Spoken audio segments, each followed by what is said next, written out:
the signatures, the ownership by.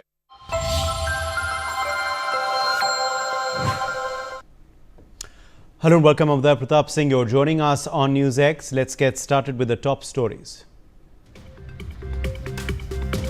While speaking at an event, Vice President of India Jagdeesh Dhankar has lauded the Indian Armed Forces for Operation Sindoor. He has stated that India set a new global benchmark.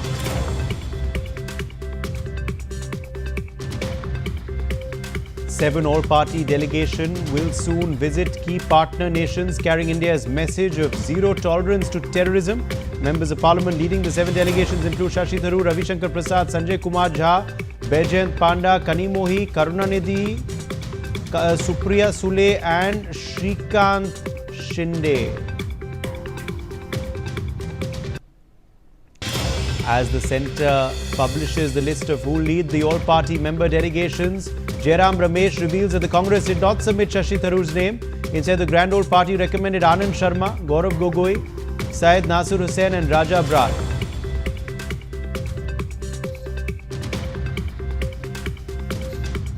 The Jammu and Kashmir State Investigation Agency is conducting searches in multiple locations of North and Central Kashmir to unearth terror infrastructure.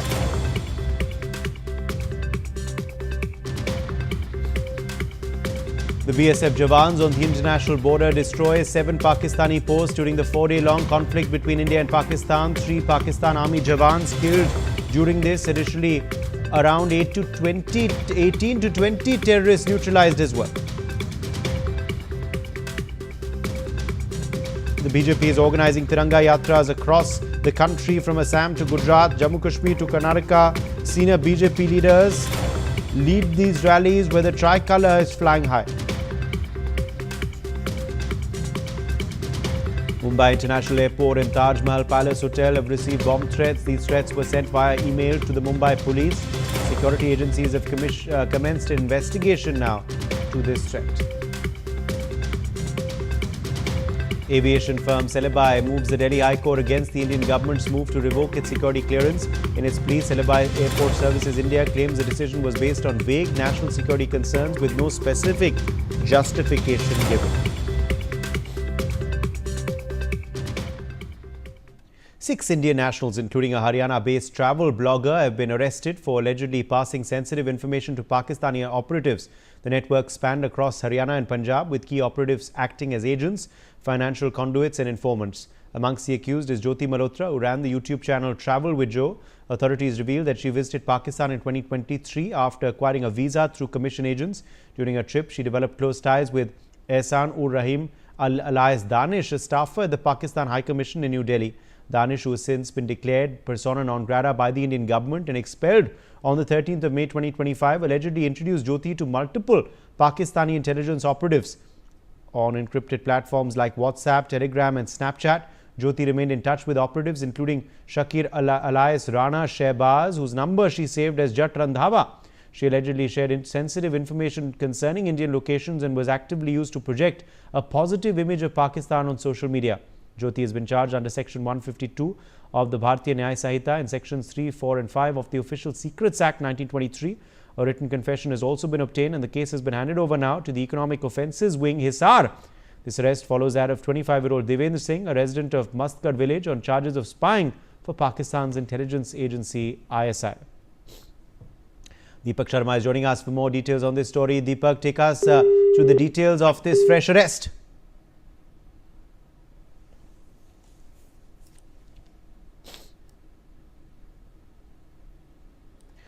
Deepak, are you able to hear me? Okay, we're having some connection issues, it seems, with our reporter's connection. But these are, of course, the big updates coming in. 6 Indian nationals, including Haryana-based travel blogger, have now been arrested for allegedly passing sensitive information to Pakistani operatives. Deepak Sharma, I'm being told, is back with us. Deepak, if you're able to hear me now, I'm trying to ask you about these arrests. Give us more details about this plot that has been busted. जी बिल्कुल, जिस तरीके से अगर बात करें, चाहे 22 तारीख को पहलगाम पर हमले की बात हो या फिर उसके बाद से जब भारतीय सेना द्वारा पाकिस्तान में आतंकी ठिकानों को निशाना साधा गया, पाकिस्तान की तरफ से आतंकियों को सपोर्ट करते हुए भारत पर कहीं ना कहीं हमले की कोशिश की और पाकिस्तान सेना ने जवाब दिया। पाकिस्तान सेना को भी भारतीय सेना द्वारा जवाब दिया गया था। उसके बाद से कई ऐसी गतिविधियां थी जिन पर बाकायदा खुफिया एजेंसी नजरें रखी हुई थी। कई लोगों को हिरासत में लिया गया, गिरफ्तारी डाली गई। इसी कड़ी में हरियाणा से भी बात करें, यूं तो अभी पानीपत से, कैथल से कई लोगों को हिरासत में लिया गया था और अब 6 लोगों को गिरफ्तार किया गया, जिसमें हरियाणा की हिसार के रहने वाली एक वीलॉगर ज्योति मल्होत्रा जो अलग अलग देशों में जाकर के वहां की वीडियोस बनाती थी, वहां पर वीलॉग बनाती थी, लेकिन ये 2 बार पाकिस्तान जा चुकी है। आए दिन पाकिस्तान की एम्बेसी दिल्ली में भी संपर्क में रहती थी। और एक दानिश जो कि पाकिस्तानी डिप्लोमेट के तौर पर यहाँ पर था, जिसे 2 दिन पहले वापस भेजा गया है, उस दानिश के जरिए ये पाकिस्तान के संपर्क में थी। कई संवेदनशील जो जानकारियां हैं, ये आरोप है कि वो वहां पर पहुंचाती थी, जिसके चलते खुफिया एजेंसी ने जब पूरी जांच करी तो इसकी कहीं ना कहीं संदिग्धता पाई गई। और ऐसे में ज्योति मल्होत्रा हिसार की रहने वाली है, ट्रैवल विद जो के नाम से अपना एक वीलॉग चैनल अपना चलाती है, जो कि कई ऐसी जानकारियां पहुंचाती थी, जिसके चलते अब आखिरकार खुफिया एजेंसी द्वारा इसे गिरफ्त में लिया गया है। ज्योति मल्होत्रा, इन पे आरोप है कि ये दानिश के जरिए संपर्क में थी पाकिस्तान के और वहां तक खुफिया जानकारी पहुंचाती थी, जिसके चलते अब ज्योति मल्होत्रा को गिरफ्त में लिया गया है। ऐसे कई और यूट्यूबर्स हैं जो लगातार ऐसे संपर्क में थे, उन पर भी बाकायदा खुफिया एजेंसी की पूरी नजर है। जी दीपक, शुक्रिया हमारे संग जुड़ने के लिए। While speaking at an event, Vice President of India Jagdeesh Dhankar has lauded the Indian Armed Forces for Operation Sindoor. He stated that India set a new global benchmark, drawing parallels between Operation Sindoor and the 2011 killing of Osama bin Laden by US forces. VP Dhankar stated this is the deepest ever cross-border strike against terrorism. Since I am addressing youth of the country in particular, my salutations to our armed forces and visionary leadership of Prime Minister Narendra Modi for remarkable success of ongoing Sindoor operation. It was a remarkable retaliation befitting our ethos of peace and tranquility to the barbarity that happened on April 22 Pahalgam, deadliest attack on our civilians since 2008 Mumbai attacks. The Prime Minister of the country, Shri Narendra Modi, sent a message from India's heartland, Bihar, to the entire global fraternity. Those were not empty words. The world has now realized what he said is a reality. Mehndi Garg is joining us with more details on this story. Mehndi, big statement being made by the Vice President today. Give us more details. Today, Vice President of India Jagdeesh Dhankar recently graced the 29th convocation ceremony of Jaipur Institute of Management, and big statements have been made by the Vice President in this particular event, we can say, there, because he drew parallels between recent Operation Sindoor after Pahalgam terror attack and also the 2011 killing of Osama bin Laden by US forces, claiming the military action the deepest ever cross-border strike against terrorism. And also he saluted all those defense forces, all those army personnel who were there on the border taking care of the citizen of this country, and also, quoting Prime Minister Narendra Modi's words, he also appreciated that how the country came in unity against the terrorism. And also, while speaking in the event today, referred to the US raid that took place on May 2nd, 2011 in Pakistan to eliminate the mastermind of the September 11th attacks. And without naming Osama bin Laden, he also said that a global terrorist who planned, supervised and also executed the September 11 attacks inside the US was dealt with the US forces. Similarly, Bharat has done it and done it to the knowledge of the world. So he appreciated all the defense forces, all the army personnel in his comments in that particular event. And talking about Operation Sindoor, he specifically mentioned that how this operation has set a new global benchmark in the fight against terrorism while maintaining the spirit of peace, and also the objective has been to strike at terrorism. Yes, sir. Mehndi, thank you for joining us with those details. Now, in a bid to clearly articulate India's stance on terrorism originating from Pakistan to the international community, Prime Minister Modi-led government has launched a significant global outreach initiative. The initiative will see the deployment of 7 all-party delegations who will soon visit key partner nations, carrying our shared message of zero tolerance to terrorism. Members of Parliament from different parties, prominent political personalities and distinguished diplomats will all be part of each delegation. The members of Parliament leading these 7 delegations include Shashi Tharoor, Ravi Shankar Prasad, Sanjay Kumar Jha, Baijayant Panda, Kanimozhi Karunanidhi, Supriya Sule and Shrikant Shinde. Well, various leaders from across political spectrum have also reacted to this story. Pakistan's army has been taught a lesson through operation, and they have been made to face for the terrorist attacks on India. But there is a need also to take our views across the world because of the propaganda that Pakistan indulges in and misrepresents the situation in Jammu and Kashmir starting from partition till now. They have been exposed time and again, harboring, nurturing, supporting terrorists for cross-border terror attacks. But this new India under the leadership of Prime Minister Modi has made it very clear that those days have come to an end. Pakistan's nuclear blackmail has also, its bluff has been called. And going forward, there will be zero tolerance for any such terrorist attacks on Indian soil. But this message and this outreach to not just the governments in foreign nations, but also their media, their academia, their opinion-making circles is a very important part that is needed to be done. एक बड़ी जिम्मेदारी 7 delegations पर भारत सरकार ने हमारे प्रधानमंत्री मोदी जी ने दी है। इसके अंदर सर्वपक्षीय नेता इन्वॉल्व है।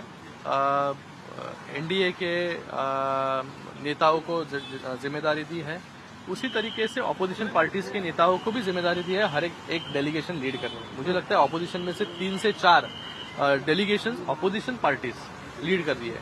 तो ऐसे परिस्थिति में यहाँ पर पार्टी डिफरेंस बाजू में रखकर हम भारत के लिए, देश के लिए सभी लोग एक है, एक साथ हम लोग लड़ रहे हैं और एक साथ भारत का पक्ष रखने का काम पूरे दुनिया के सामने हम लोग करेंगे, अलग अलग देशों के सामने हम लोग करेंगे। और जिस तरीके से भारत ने गए कई सालों तक टेररिज्म के खिलाफ जंग लड़ी है, जीरो टॉलरेंस अगेंस्ट टेररिज्म, जिस तरीके से ऑपरेशन सिंदूर कामयाब हुआ, जिस तरीके से टेररिस्ट छावनियों पर हमला किया भारत ने और उनको मिटाने का काम किया, ये भी पूरी दुनिया ने देखा है। तो हमारा स्टैंड जिस प्रकार से हम जिस तरीके से पाकिस्तान टेररिज्म को स्पॉन्सर कर रहा है उसके खिलाफ हम कैसे लड़ रहे हैं, और ये टेररिज्म सिर्फ हिंदुस्तान तक सीमित नहीं है, ये आजू बाजू के देशों में भी जो है टेररिज्म यहाँ से जा रहा है, ये भी बताने का काम हम लोग पूरे दुनिया को करेंगे। केंद्र सरकार ने यह मुहिम शुरू की है और पहल की है, और देश को लेकर जो बेबुनियाद बातें पाकिस्तान दुनिया भर में पेश करने की कोशिश कर रहा है उसको खत्म करने का नैरेटिव केंद्र सरकार ने निर्णय लिया है। जब पूरी लिस्ट आएगी तब मैं इस पे जरूर अपना बयान दूंगी। मुझे नहीं पता उन्होंने किस संदर्भ में कहा है, क्यों कहा है, क्योंकि हमारी जब भी पार्टी हम लोग जब भी पार्लियामेंट में सेशन में होते हैं हम लोग सब क्लोज कोऑर्डिनेशन में काम करते हैं। हम अभी भी कर रहे हैं सब क्लोज कोऑर्डिनेशन में। महाविकास अघाड़ी एक साथ होकर लड़ाई लड़ रहा है। देखिए, ये तो हमारी लगातार मीटिंग्स होती रहती हैं, कभी मातोश्री में होती है, कभी शिवसेना भवन में होती है। आज बस यही था कि चलिए इंडिया पाकिस्तान का वो तकलीफ तो चल ही रही है, पर महाराष्ट्र में जो जनता की तकलीफ है उस पे हम सबको ध्यान देना है। जैसे पानी की समस्या हो, लाड़की बहन को लेकर समस्या हो, किसानों की समस्या हो, इतनी गर्मी बढ़ती जा रही है और आप देख रहे हैं किस तरीके से सारी जो ट्रीज हैं उसको काटने का काम हो। तो ये बहुत सारे ऐसे मुद्दे हैं जिस पे चर्चा की गई, बस एक ही मकसद से कि ये हमें ध्यान रहे कि शिव सैनिक हमेशा जनता के हित में काम किया है। जनता का विश्वास ही हमारी सबसे बड़ी ताकत है। तो ये बहुत जरूरी है कि हम जहाँ कहीं भी गवर्नमेंट हमको भिजा रही है, क्योंकि ये गवर्नमेंट ऑफ इंडिया की तरफ से है, इसमें तो कोई पार्टी एफिलिएशन नहीं होगा, न रहना चाहिए। तो जो देश के हित में, जो देश में, जो मुल्क में पाकिस्तान और उनके स्पॉन्सर्ड टेररिस्ट की तरफ से जो हमारे मुल्क में आतंकवादी वाक़यात हो रहे हैं, तो जाहिर है उस पर हम तमाम को जाकर उनको बताना पड़ेगा। और भी डिटेल मीटिंग होगी जाने से पहले हमारी, तो उसमें और डिटेल हमको बातें मालूम होंगी। मगर फिलवक़्त तो मुझे लगता है कि हमको तो भारत का जो स्टैंड रहा है कि हम टेररिज्म के ख़िलाफ़ थे, क्योंकि टेररिज्म के हम विक्टिम रहे हैं। और ख़ास तौर से एक पड़ोसी मुल्क बार बार हमारे मुल्क में आतंकवाद बोलिए, दहशतगर्दी को यहाँ पर प्रमोट करता है, सरपरस्ती करता है। तो ये उनको इन तमाम एक इम्पॉर्टेंट काम है और इंशाल्लाह मैं तो पूरी कोशिश करूंगा इस जिम्मेदारी को अच्छी तरह निभाने की। Prime Minister Narendra Modi will be visiting Bikaner on the 22nd of May, from where he will inaugurate 103 Amrit Bharat railway stations across the country. These stations are being redeveloped with world-class passenger facilities. Local cultural heritage will also be reflected at these stations. More than 1,300 railway stations are being built under the Amrit Bharat Station Yojana, out of which 103 Amrit stations are already ready. My colleague Manohar Kesri has spoken with Dilip Kumar, spokesperson and executive director INP at the Railway Ministry on this. Operation Sindoor के बाद प्रधानमंत्री Narendra Modi Adampur airbase पहुंचे और वहां से पाकिस्तान को उन्होंने संदेश दिया। अब ऑपरेशन सिंदूर के बाद दूसरा दौरा प्रधानमंत्री नरेंद्र मोदी का राजस्थान के बीकानेर के देशनोक में है, जहां पर करनी माता मंदिर भी है और पाकिस्तान की सीमा से सटा हुआ है। इसमें न सिर्फ वो पाकिस्तान को जोरदार जवाब देने वाले हैं, बल्कि कई देश के विकास से जुड़े प्रोजेक्ट को भी हरी झंडी दिखलाएंगे, जिनमें रेलवे का अमृत भारत स्टेशन है और एक बार फिर विश्व रिकॉर्ड बनाने वाला है, क्योंकि 100 से ज़्यादा अमृत भारत स्टेशन को वो हरी झंडी दिखलाएंगे। बन करके तैयार हो चुका है। इस पर हमारे साथ बातचीत करने के लिए रेल मंत्रालय के प्रवक्ता और EDIP दिलीप कुमार हैं। सर, प्रधानमंत्री 22 तारीख को बीकानेर जा रहे हैं, क्या कार्यक्रम है? पूरे देश में भारतीय रेल के स्टेशनों को वर्ल्ड लेवल का बनाने के लिए अभियान चलाया गया है और इसके तहत हम लोगों ने 1300 से अधिक स्टेशन आइडेंटिफाई किए हैं और वहां पर निर्माण कार्य जो है काफ़ी तेज़ी से चल रहा है। इसी में से जो 103 स्टेशन बन करके तैयार हो गए हैं, वैसे स्टेशन राष्ट्र को समर्पित किए जाने हैं। जो स्टेशन हम लोगों ने बनाया है उसको एक सिटी सेंटर के रूप में डेवलप किया गया है और जो स्टेशन की जो बिल्डिंग है उसमें वहाँ की संस्कृति को, वहाँ की विरासत को शामिल किया गया है। अधिकतर स्टेशनों पर डबल एंट्री की व्यवस्था की गई है, यानी कि शहर के जो 2 छोर होते हैं वहां से प्रवेश की व्यवस्था, सर्कुलेटिंग एरिया, भव्य पोर्च, इन सब फीचर जो है लगाए गए हैं। एस्केलेटर की सुविधा अधिकतर स्टेशनों पर दी गई है।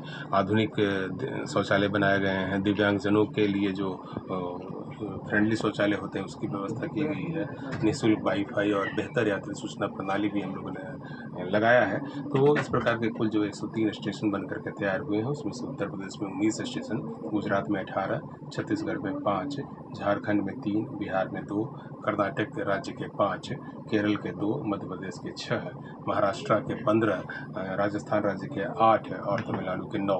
इसी तरह से तेलंगाना राज्य के 3, पश्चिम बंगाल राज्य के 3 और आंध्र प्रदेश, असम, पुदुचेरी, हरियाणा और हिमाचल प्रदेश के एक स्टेशन जो है वह पुनर्विकास के बाद राष्ट्र को समर्पित किए जाने हैं।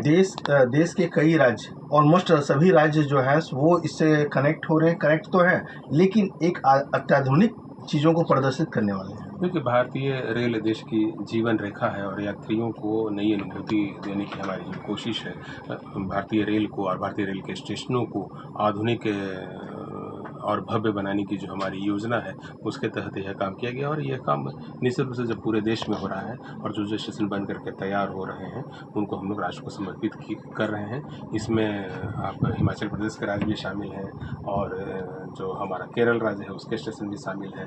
असम के स्टेशनों का भी विकास हुआ है, गुजरात में भी हुआ है, राजस्थान में भी हुआ है। जो भी स्टेशन अभी बन करके तैयार हुए हैं उन सबको हम लोग राष्ट्र को समर्पित कर रहे हैं। क्या कुछ ऐसे स्टेशन हैं जिसका सामरिक महत्व भी है? कुल मिलाकर करके हम लोगों ने स्टेशनों का चयन यात्रियों की सुविधा के लिए किया है और इसमें सांस्कृतिक महत्व के स्टेशन हैं, इसमें सामाजिक महत्व के स्टेशन है, जो शहर आर्थिक दृष्टि से महत्वपूर्ण है वैसे स्टेशनों को भी शामिल किया गया है। और जो सीमावर्ती राज्यों क्षेत्रों के जो स्टेशन हैं उनका अपना एक सामरिक महत्व भी है। तो हर किस्म के स्टेशन ताकि सैन्य सामान को आसानी से ले जाए, हर किस्म के स्टेशन जो है, क्योंकि पूरे देश से हम लोगों ने स्टेशनों का चयन किया है। हमारे पूरे नेटवर्क में 8000 से ज़्यादा स्टेशन है, जिसमें 1300 स्टेशनों को अमृत भारत स्टेशन योजना के तहत हम लोगों ने विकसित किया है। और ये जो विकास है वह यात्री सुविधाओं को फोकस में रख करके किया जा रहा है। सर, एक आखिरी क्वेश्चन, प्रधानमंत्री जा रहे हैं, करनी माता मंदिर भी जाएंगे, तो क्या वहाँ के जो स्टेशन है उसमें रेप्लिका करनी माता मंदिर का है या कुछ ऐसे और स्टेशन है जो अमृत भारत के तहत जो है सो डेवलप, उसमें रेप्लिका वहाँ के लोकल चीज़ों के लिए है? अमृत भारत स्टेशन योजना के तहत जो भी स्टेशन हम लोग डेवलप कर रहे हैं उसमें हम लोगों ने स्थानीय संस्कृति को और वहाँ की विरासत को ध्यान में रखा है, चाहे वो पालीताना हो, चाहे समाख्याली हो, मोरबी हो, ओखा हो, अंबिकापुर हो, भिलाई हो, जो भी स्टेशन की बात कीजिए, वहाँ पर की जो लोकल संस्कृति है, तमिलनाडु का श्रीरंगम है, चिदम्बरम है, हम लोग तंजावुर स्टेशन का रिडेवलपमेंट कर रहे हैं इस योजना के तहत, मदुरई का कर रहे हैं, रामेश्वरम का कर रहे हैं। तो हर शहर की, हर क्षेत्र की एक सांस्कृतिक विशेषता होती है, वहाँ की एक विरासत होती है। उस विरासत का प्रतिनिधित्व जो है वह इन स्टेशनों में देखने को मिलेगा। जैसे राजस्थान के जो स्टेशन हम लोगों ने डेवलप किए हैं, वह वहाँ पुराने किले बने हुए हैं, तो अधिकतर स्टेशनों में हम लोगों ने उस किले वाले डिजाइन को शामिल किया है।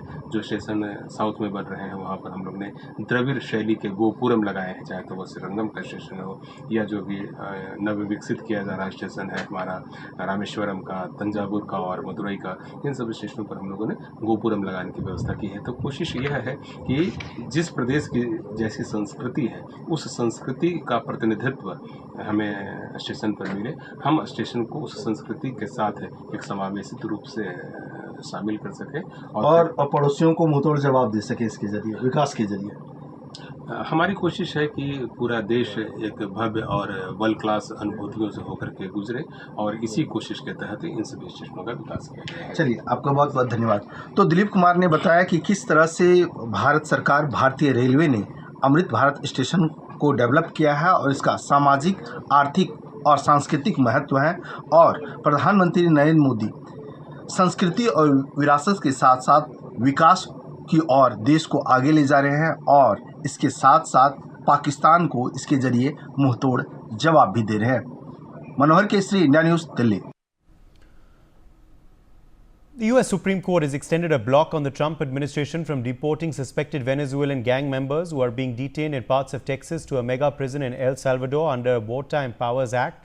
In a 7-2 vote, the court's emergency decision prevents immigration agents from removing alleged members of the Tren de Aragua gang under the 1798 law as two detainees pursue their challenge in the federal Northern District of Texas. The U.S. justices also reprimanded federal authorities for failing to provide the detainees with more due process under the Alien Enemies Act. Pia Man is joining us for more on this story. Pia, this is a setback for the U.S. government?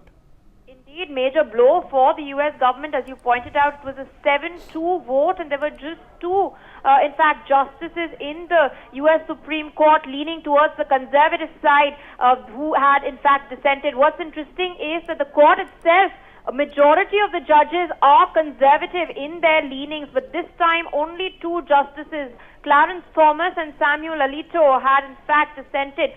The majority opinion had held that no person shall be removed from the United States without opportunity at some time to be heard. So they've in fact pointed out specifically to the due process that they've also reprimanded, in fact, the federal authorities over. They've been, the U.S. Supreme Court has in fact observed that authorities, the federal authorities of the United States had failed to provide the detainees with due process under the Alien Enemies Act, and they've stated that those detainees are also entitled to a fair hearing in the judicial system before their deportation itself. Now, what's interesting is that this case was brought about by two unnamed migrants from Venezuela.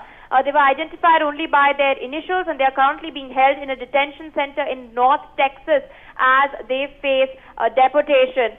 Now, what's really interesting is that Donald Trump has also reacted to this on his Truth Social platform. He has, in fact, blasted the judges, saying that the Supreme Court won't allow the Trump administration to get criminals out of their country. Trump, in fact, added that the Supreme Court of the United States is not allowing him to do what he was elected to do, and it's a bad and dangerous day for America. Meanwhile, the U.S. Supreme Court, of course, they stopped short of addressing a request by the detainees' lawyers whether Trump can use the law to deport the suspected TDA gang members or not. So these are, of course, latest developments from within the United States of Yes, America. more breaking news now coming in. Stay with us. Ukrainian President Vladimir Zelensky has held a series of meetings with European leaders. He has held discussions with the President of the European Council, Antonio Costa, The President of the European Commission, Ursula von der Leyen, and Prime Ministers of Netherlands, Denmark and Sweden. Zelensky has emphasized the need to increase international pressure on Russia and stressed that a ceasefire is the first step forward towards achieving peace. The talks also focused on bolstering military support, enhancing Ukraine's air defense and defense production capabilities, and accelerating Ukraine's path towards European Union membership. Pia Maan is joining us for more on this story. Pia, a series of meetings that the Ukrainian president has had with European officials. What was on the agenda? You know, the visuals you can see on your screens, they speak for themselves. A slew of meetings have been held in Europe itself. Ukraine, key focus. They've, of course, focused especially on bolstering Ukraine's defense capabilities. We've been seeing Trump, of course, has been hesitant over the last couple of weeks, though he did meet Zelensky at the Sistine Chapel during the funeral of Pope Francis. But since then, of course, several European leaders have come forth again, backed Zelensky. There have also been several one-on-one meetings that have been held apart from this meeting that you can see on air currently. But of course, you know, what's in focus is, in fact, Kiev is hoping that, you know, they can get funds for their war against Russia, including from banks, including, you know, from oil, energy, metallurgy, and the shadow fleet itself. They're also looking at a pathway into joining the European Union itself. Remember, you know, Russia, in fact, is really concerned about this, and it's not just the Ukraine joining the EU, but also the possibility of Ukraine being inducted into the NATO. The EU is, of course, a larger economic alliance, but the NATO is a military alliance. So Russia and Kremlin, of course, has its concerns regarding all of this. Zelensky, meanwhile, has emphasized on what he claims is the importance of increasing international pressure on Russia. He has, in fact, reiterated that achieving a full ceasefire is the first step towards reliable peace. Remember, both these leaders, Zelensky and Putin, were supposed to be in Turkey, but somehow that did not materialize. All right, Pia, thank you for joining us with those updates. On that note, slipping into a short break.